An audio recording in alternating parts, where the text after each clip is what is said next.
of the night, Monday Night Football. Chiefs looking to become the first reigning Super Bowl champs to start 5-0 in 5 years. Second quarter, Saints down 10-0, but Rashid Shaheed, what a breakout year he's been having, Nate. Speed kills. You get that speed on a safety, and it's going to be trouble. He had a two-way go. Perfect throw by Carr. Saints cut it to 10-7. Chris Jones of that defense fired up. Let him know, baby. Now here we go. 3rd and 22 for the Chiefs.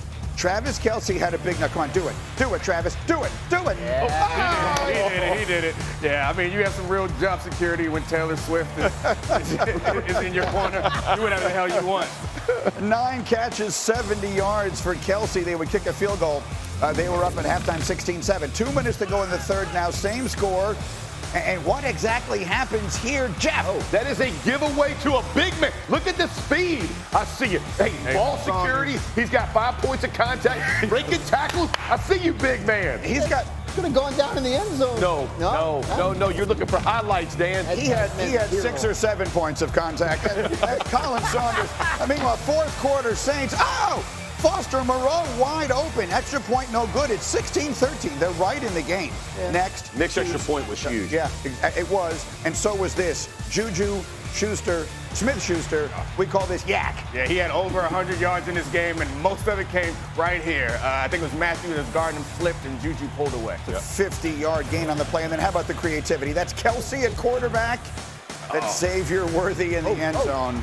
What we said about speed? It kills. It kills. Golly. Touchdown there. Mom gets the ball. All is good. Next Saints drive, they're going to add injury to insult here. This is a 4th down play. It's incomplete. And watch Carr.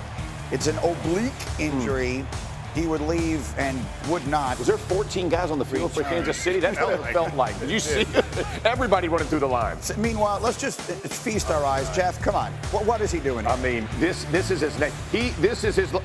I mean, are you kidding? He broke many legs right there. Just all 4 of those guys' legs, they just all went together. I don't know what happened. I'm not nearly athletic enough to make it happen, but I appreciate it when I see it. Mahomes threw for 331 yards. That one would set up a field goal that would ice the game. By the way, the interception from Colin Sanders, he is a former Chief. But yesterday in their first game without Rashee Rice, it showed in the Chiefs' game plan. Mahomes averaged 3.7 air yards per attempt, tied for the smallest rate in a game in his career. They were still able to move the ball, but once they got in the red zone, they struggled, scoring touchdowns just 2 of 7 drives. Overall this year, the Chiefs are 30th in red zone touchdown percentage, only ahead of Miami and New England. So, Dan Graziano does his, and I just saw you doing them on the Sports Center over there, the overreactions on the Tuesdays. So if someone were to say, yeah, they're 5-0. Yeah. But the Chiefs still look very vulnerable. They feel almost. Would it be an overreaction to say the Chiefs aren't as good as their record? Yeah, because the Chiefs are we did this all last year, right? Like this was the whole thing with the Chiefs. Are they end up winning the Super Bowl? They have their issues, right? I mean, look, they're down several playmakers. Yes. We talk about the receivers, right? But Pacheco was a major part of what they wanted to do on offense this year. They don't know when they're going to have him back.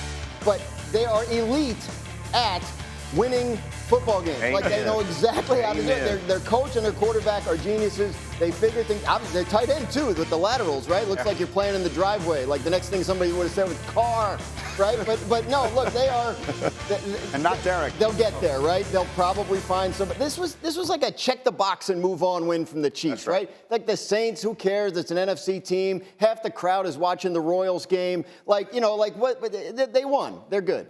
I mean, I hate to be this guy, but there are certain things about football that I choose not to pretend don't exist. Just because Patrick Mahomes is really good doesn't mean that these things aren't going to come to bite them. Yes, they're 5-0. Yes, they always find a way to win. But you have to block. You have to block. They can't protect Patrick Mahomes right now, and that's the biggest problem to me. And you don't have Pacheco, as you mentioned, to take pressure off of Mahomes. You don't have the receivers, and you have an aging tight end. The defense is playing out of its mind. I find it hard to believe that they can win another Super Bowl based solely on their defense being great. I know. This is exactly what we're doing. But listen, you're basing it off of the last 3 years. I'm basing it off the last 100 years of football. This is not how you win a championship. It's just not how you do it. Let's talk about the butterfly effect of what he's saying, though. Okay. Because everyone will talk about how they're missing the receivers, Rashee Rice, they're missing Pacheco. Yeah. But what you're telling me is the offensive line, particularly the tackle Yes. position, is the problem. The butterfly effect of that is that's why Mahomes is throwing all these short passes, right? Getting rid of the ball quickly because there is a lot of pressure, and even when there isn't pressure, he's feeling pressure. So is that the kind of thing that ultimately becomes an Achilles heel for this championship team looking to do something that has quite literally not been done in the entire Super Bowl era, and that is win 3 straight? It can become a problem, but there are answers to the test that Andy Reid understands. He doesn't like to do them, right? When you're talking about a rookie left tackle who's banged up and some injuries up front, it is, but you can help them. You can place tight end help. You can get backs over there. Now, Andy Reid doesn't like to do that. He wants to spread everybody out. He wants to get guys out in the route. He wants to throw a little chip in every now and again. But if you're going to have a guy who gets pressured, I hate to say this, but Mahomes is the guy he will make plays. He doesn't get overly flustered. Listen, on the red zone, you and I both know you got to make that catch. Like that's unfortunate for interception, and those things will happen. Yards a pop. That means they have to do it multiple times, and every time you do it, there's a chance for a mistake to happen, and that's the scary part for them. So let's put our money where our mouth is then, okay? Are the Chiefs the team to beat to win the Super Bowl again? Are they? I like the Ravens better than the Chiefs right now, honestly. I think the Chiefs. Homer. We've seen that movie. Homer. Okay. So just because it happened last year and it happened at the beginning of the season doesn't mean that every time that they play are going to lose. They played pretty much to a draw earlier in this season, and the Ravens have gotten better since then, and the Chiefs have gotten worse. So we can be up here. What is a draw? There was no draw. So you talk about history all the time. The last 2 times they played. It's a matter of a toe. They beat them by a foot. I mean, they literally beat them by that foot. Okay, all perfect. I'm saying is all I'm saying is they were close. You didn't leave that game thinking that the Chiefs. There's were a lot of better. teams that play I get close. It, but I'm saying since then, I believe that the Ravens have gotten better and the Chiefs have gotten more injured. The Ravens should have lost to Cincy. So the Ravens tight end doesn't know where the end zone ends, and the Chiefs tight end knows where everybody is on the field, so he knows how to lateral the ball in the moment, right? Like, I mean, those things aren't related. Here's the thing: if the Super Bowl was, but it makes the point about the Chiefs and like how to win game. Like you talk about answers to the test. Everyone's got problems. Every team has problems. The Chiefs have proven to us that they know how to find solutions as the year goes on, and particularly as it gets late into the most important year. So I feel like what you're saying is you wouldn't take the Chiefs against the field, and I think that's right. But is there any other individual team, maybe the Ravens? Here's the bottom line of it. The AFC is not what we thought it was. No. But we went into the season thinking the AFC is going to be a murderer's row. Look at all these quarterbacks. Look at all these teams. Outside of Kansas City and maybe Baltimore, who do you love? No. There's a lot of teams to like. Who do you love? Exactly, that's it. And the thing about the Chiefs versus the Ravens have a hard time closing teams out, right? They have a hard time at the end of the fourth quarter. The Chiefs are the opposite of that. They always seem to find the ways. So if you're going to put your money where your mouth is, I understand the whole field conversation just because of statistics are going to tell you it's hard to three-peat. It's never been done.